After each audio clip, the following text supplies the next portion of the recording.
Қазақта бесікке салу тек жай ғана рәсім емес. Бұл өмірге жаңа келген сәбиді ата-бабаның аманатына тапсыру. Лүпіл басып, арнаға тіркелуді ұмытпа. Бесікке салу әдетте бала қырқынан шыққан соң жасалады, бірақ кей өңірлерде бұл 5-6 күндік кезінде де орындалады. Дәстүр бойынша бұл рәсімді көбіне тәжірибелі, көп балалы, елге сыйлы әже атқарады. Ол бесікті аластап, түрлі шөптермен ырымдайды. Баланың астына арнайы дайындалған шүмек, түбек салынып, бесік жабдықтары ретімен орналастырылады. Әже бесік жырын айтып, баланы бесікке бөлейді.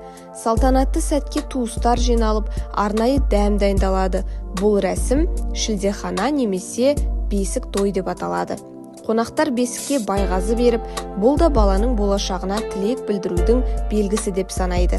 Бесік қазақтың 1000 жылдық тәрбиесі мен тербелісі.